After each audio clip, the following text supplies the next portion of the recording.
Seigneur soit béni pour toutes ces fleurs. Ramassons-les une à une, faisons-en un bouquet et donnons-le au Seigneur qui mérite notre reconnaissance et notre gratitude. Mais en même temps aussi, continuons toujours de faire du bien parce que vous vous souvenez de ce que le Père Gaston nous avait partagé une fois. Il y a des prières qui voyagent, mais il y a aussi des actions qui voyagent. Merci frère. Frère, qu'est-ce que tu peux augmenter un peu le volume de Il y a des prières qui voyagent, il y a aussi des actions qui voyagent, non seulement d'un continent à l'autre, mais ça va aussi verticalement jusque devant le trône de Dieu. Alléluia. Et pour ces choses-là, la Bible dit, Dieu fait écrire un livre de souvenirs. Ce n'est pas mon invention, c'est la Bible qui le dit. Le Seigneur fait écrire un livre de souvenirs. Dieu se souvient. Et au moment opportun, Dieu envoie un ange vers toi pour te dire, l'Éternel s'est souvenu de tes prières. Dieu s'est souvenu de tes aumônes. Dieu se souvient. Alléluia. Amen. Un jour arrivera, frères et sœurs, où le centre évangélique Foi et Victoire se tiendra parmi les multitudes d'autres églises. Et le Seigneur appellera un à un pour leur dire, vous m'avez servi.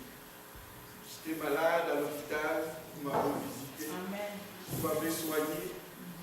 Et ce jour-là, nous dirons, Seigneur, mais quand est-ce que nous, on t'a vu malade et que on t'a soigné? Il dira, en fait, toutes les fois que vous l'avez fait, à l'un de ces plus petits de mes frères, de mes enfants, de mes soeurs, de mes filles, de mes fils, c'est à moi que vous l'avez fait. Rappelons-nous de cela, frères et sœurs, il y a des actions qui portent.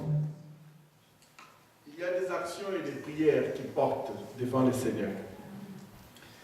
Avant qu'on passe notre texte au tableau, nous parlons en fait aujourd'hui de la croissance chrétienne. Vous vous souvenez, nous sommes dans une longue série qui a commencé d'abord par « Rassurons-nous que nous sommes sauvés ». Rassurons-nous que personne dans cette salle, petit ou grand, ne puisse partir sans être sûr qu'il est sauvé. Et nous nous sommes étalés longuement dessus. Et puis ensuite, nous avons parlé du pardon, parce que le salut que nous avons reçu de Dieu, le don le plus grand que nous recevons de Dieu, ce ne sont pas les beaux vêtements que nous portons. Ce n'est pas le travail que nous avons. Ce n'est pas la famille que nous avons. Ce n'est pas la santé que nous avons. Le plus grand don de Dieu, c'est le pardon. Toutes les autres choses, nous les laisserons, nous les quitterons un jour ou l'autre. Nous partirons. Mais lorsque nous sommes pardonnés, nous en bénéficions déjà dès à présent parce que nous sommes en paix avec Dieu. Et parce que nous sommes en paix avec Dieu, cette paix va traverser avec nous l'au-delà. Lorsque nous passerons par la vallée de l'ombre de la mort, la paix du Seigneur nous accompagnera toujours. Et de l'autre côté, la paix du Seigneur sera toujours avec nous. La paix est la conséquence, la première conséquence du pardon. Donc nous avons parlé du pardon, recevoir le pardon de Dieu, mais aussi donner le pardon. Donc il n'y a personne qui peut vraiment accorder le pardon aux autres s'il n'a pas lui-même reçu encore de Dieu. Et je pense que nous avons beaucoup détaillé là-dessus. Aujourd'hui, nous aimerions encore nous attarder sur la croissance chrétienne qui va en fait retracer les éléments que nous avions vus précédemment. Et même comme David a dit tout à l'heure, la plupart des choses qui reviennent, ça rentre en fait dans la croissance chrétienne. Mais je voudrais, beaucoup expérimentent personnellement leur croissance chrétienne, d'autres ne l'expérimentent pas encore.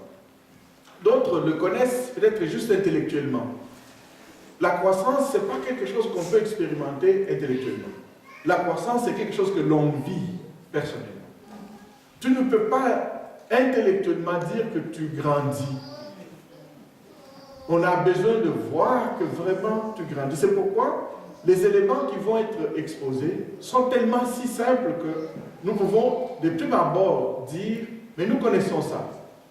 Attendez un petit moment, que le Saint-Esprit nous amène progressivement pas à pas.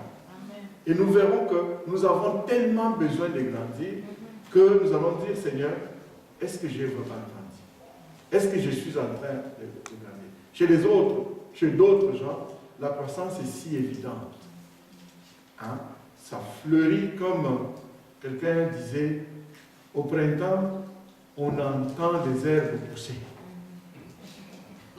On les entend pousser. Ça pousse tellement vite. Il y en a dont les cheveux, il faut le couper peut-être 2 fois par semaine. J'avais un ami qui, lui, ça faisait des années depuis que nous nous connaissions, il n'allait jamais chez le coiffeur. On dirait qu'il avait vraiment un problème d'engrais sur la tête. Ça ne poussait vraiment pas. Tandis que d'autres, ça pousse tellement, si rapidement, si fort, qu'il faut aller 2 fois peut-être par semaine chez le coiffeur. Voilà, frères et sœurs, on va parler un peu de la croissance chrétienne. Le but de cette croissance, effectivement, c'est tout simplement nous avons besoin d'augmenter, augmenter notre connaissance. Vous savez pourquoi c'est important? Ça nous concerne tous. Ça concerne le pasteur d'abord, ça concerne les anciens de l'Église d'abord, ça concerne chacun de nous d'abord. Ça nous concerne tous parce que Paul, l'apôtre Paul, vous savez, il a eu tellement une grande connaissance de Dieu que Paul, dans toute cette connaissance, il dit, je ne connais qu'en partie. J'ai besoin de connaître encore davantage. Il dit, j'ai besoin de connaître Christ à 2 niveaux. Connaître Christ dans sa résurrection. En d'autres termes, tout ce qui est bien là, tout ce qui est bénédiction. J'ai besoin de connaître Christ dans sa résurrection. J'ai besoin de le connaître encore. Et puis il dit, j'ai besoin aussi de le connaître dans ses souffrances. Nous avons pris l'habitude, frères et sœurs, de ne regarder que la résurrection, mais nous avons oublié qu'avant la résurrection, il y a la souffrance. Et que le peuple de l'Église du Seigneur soupire aussi. L'Église passe aussi par la souffrance. Je dois passer par la souffrance. Je ne suis pas partisan de la prédication de souffrance. Non, je déteste la souffrance. Je n'aime pas souffrir. En tout cas, si quelqu'un aime souffrir, il peut lever la main. Moi, je n'aime pas souffrir. Mais si ma relation avec le Seigneur me fait passer par la vallée de la souffrance, j'irai avec joie parce que je sais que je ne suis pas seul. Amen. Mon maître est avec moi. Amen. L'Église passe par la bénédiction, la résurrection de Christ, mais l'Église doit aussi passer par la souffrance, la communion. Paul dit, je veux connaître la communion de Christ dans sa souffrance, mais aussi dans sa résurrection. Et c'est là où il va dire, nous nous connaissons qu'en partie. Quoi que nous connaissions sur cette terre encore, frères et sœurs, nous nous connaissons qu'en partie. Ça veut dire que nous avons besoin d'augmenter notre connaissance de Jésus-Christ et de grandir dans la foi. Le pasteur, les anciens, les responsables ont besoin, c'est un peu comme un enseignement à l'université. Si tu enseignes dans cet univers-là, ce n'est pas même pas seulement à l'université, partout où il y a des enseignements, l'enseignant doit être un peu plus avant que d'autres. Il doit apprendre beaucoup plus que d'autres parce qu'il y a de ces étudiants qui sont si intelligents qu'ils vous posent des questions et parfois des questions pièges. Si tu ne connais pas, tu es foutu. Vous savez que des années, je suis passé par là et le Seigneur nous a fait toujours grâce d'avancer, d'être toujours à l'avance. C'est ce que nous faisons les jeudis. Nous étudions toujours pour être toujours en avance. Aller toujours plus loin, apprendre toujours davantage sur le Seigneur. Connaître Dieu davantage afin de mieux le servir. Avant qu'on aille là, est-ce qu'on peut lire ensemble 1 Corinthiens chapitre 3? Quelques versets de ce chapitre-là. 1 Corinthiens chapitre 3.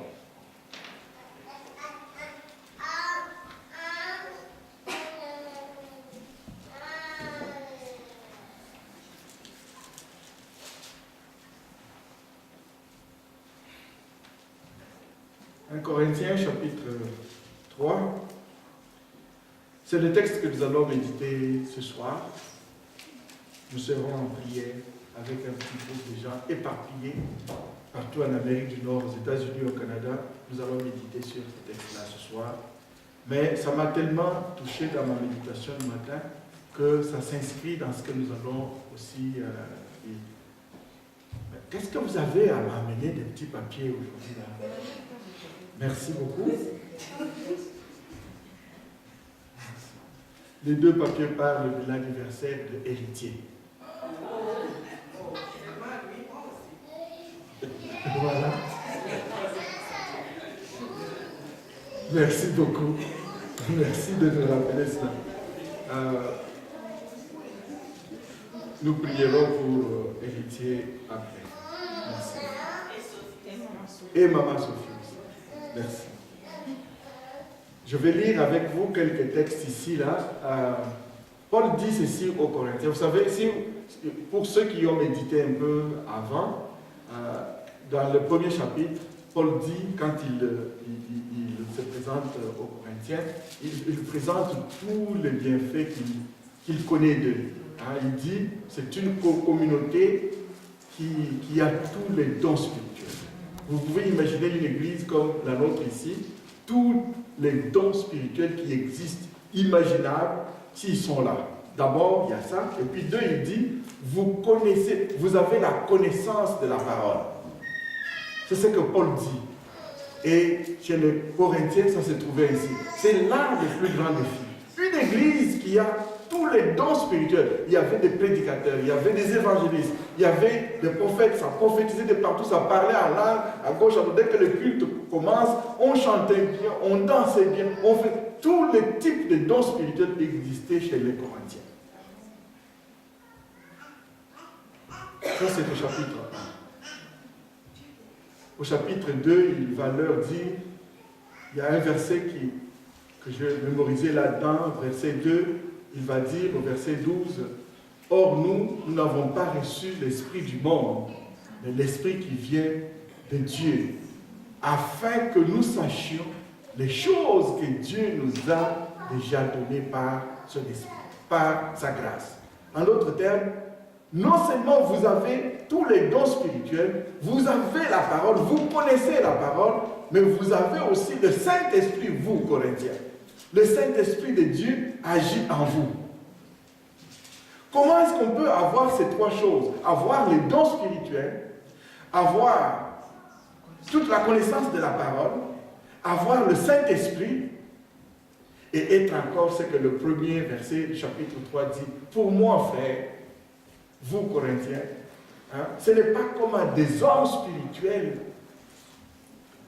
que je puis vous parler, mais comme à des hommes charnels, comme à des enfants en Christ. Frères et sœurs, c'est ça le défi de ma vie. Donc, avoir un don spirituel ne garantit pas une croissance chrétienne. N'est-ce pas? Et ça, dans ma réflexion, le Seigneur me conduit encore vers Matthieu chapitre 7. Il dit, lorsqu'il reviendra, plusieurs, pas seulement, en fait, quand on fait la comparaison, le Seigneur dit plusieurs. Quand on dit plusieurs, c'est par opposition à peu, n'est-ce pas? Il dit, plusieurs me diront, Matthieu 7, plusieurs me diront en ces jours-là, n'avons-nous pas prophétisé en ton nom? N'avons-nous pas prêché en ton nom? n'avons-nous pas chanté en ton nom? N'avons-nous pas dansé en ton nom? Et je leur dirai ouvertement, éloignez-vous de moi, vous, ouvriers d'iniquité. Le Seigneur dit, ce jour-là, je leur dirai, je ne vous ai jamais connus. Donc nous ne pouvons pas bâtir notre sécurité, notre vie spirituelle sur les dons spirituels.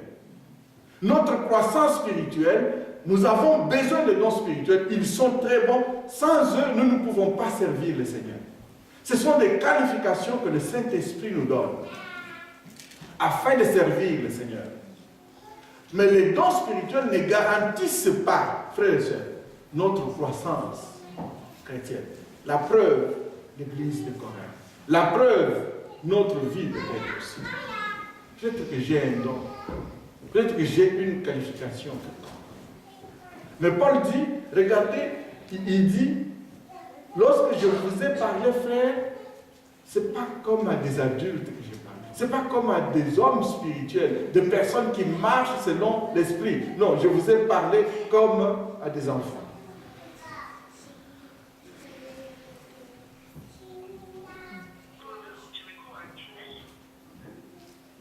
On peut éteindre les cellulaires. Paul dit ceci au verset 2. Je vous ai donné du lait. Du lait.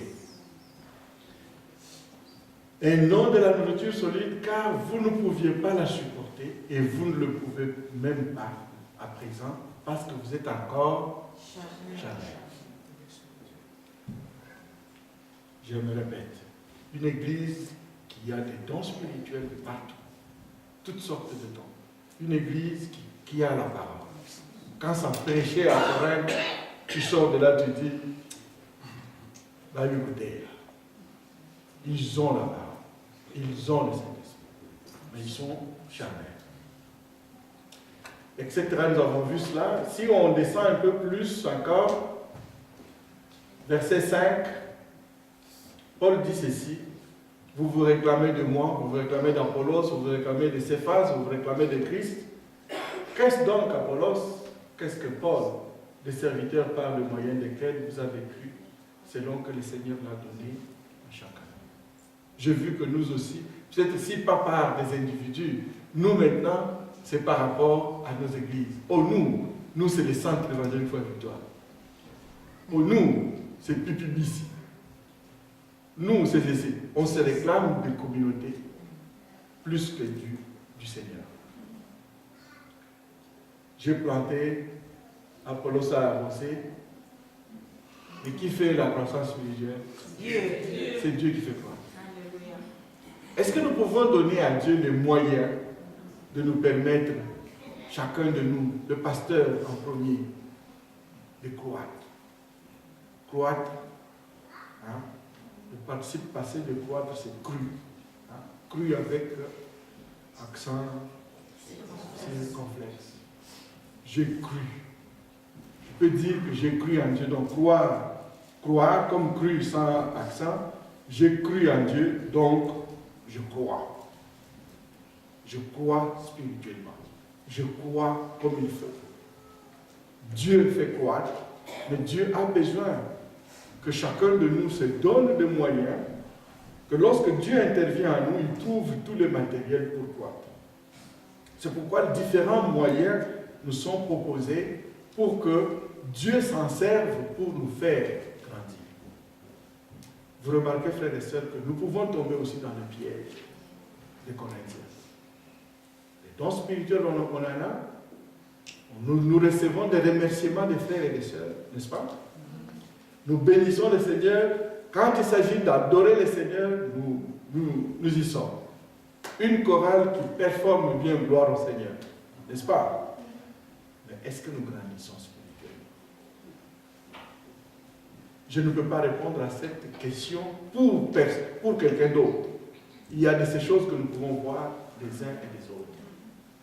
Mais plus que d'autres, je dois savoir si je suis en train de grandir spirituellement ou pas. Amen. Amen.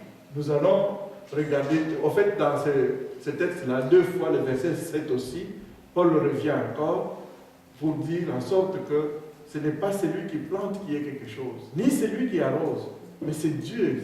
En fait, ce n'est pas l'individu qui est important, ce n'est pas la communauté qui est importante. Que tu sois appelé, je ne sais pas, tel ou tel, ce n'est pas ça qui est important. Ce qui est important, c'est Dieu qui fait quoi.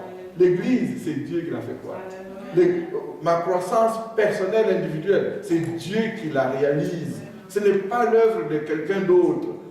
Non, c'est l'œuvre de Dieu. Tous les autres qui font quelque chose, ce ne sont que des instruments que Dieu utilise pour mon épanouissement. Donc j'ai besoin de donner à Dieu les moyens qu'il faut. Alors nous revenons à notre texte. Maintenant que nous comprenons que la croissance chrétienne est quelque chose, en fait, il n'y a pas une stature où on va dire on s'arrête là. La seule stature à laquelle on s'arrêtera, c'est Jésus-Christ. Paul dit, je travaille de manière que chacun de vous atteigne la stature de Christ, parce que c'est la stature parfaite. Entre nous là, soyons francs. Qui peut dire qu'il est comme Jésus, vraiment, à tout point de vue? Je peux lui ressembler sur un aspect, mais sur un autre, pourquoi est-ce qu'on a besoin, comme à chaque fois, on vient de chanter un cantique, très bien là. Purifie mon cœur. Si nous étions parfaits là, ce genre de cantique, on ne le chanterait plus parce que ce n'est plus nécessaire. Hein, Cora? Agnès, es-tu d'accord? Si on était parfaits tous, est-ce que vous pensez qu'on serait ici à dire purifie mon cœur? Pourquoi est-ce qu'on viendrait dire ça à Dieu alors qu'on est parfait? Pourquoi est-ce que nous allons retomber toujours dans les mêmes travers encore après? Nous avons cette tendance, nous voulons atteindre la stature parfaite de Christ parce que c'est vraiment, c'est des sommets des sommets. Tu arrives là, c'est fini. Mais jusqu'à présent, nous nous battons encore. Je me bats encore. Je dois le reconnaître, vous devez le reconnaître. Nous nous battons encore, à un niveau ou à un autre. Lorsque on a attrapé une femme, la Bible dit qu'on avait attrapé, Jean chapitre 8, en flagrant délit d'adultère. Toute la communauté fâchée, énervée. D'abord, la loi de Moïse condamnait ces choses, la communauté qui veut expulser ce genre de choses au milieu d'eux, tout le monde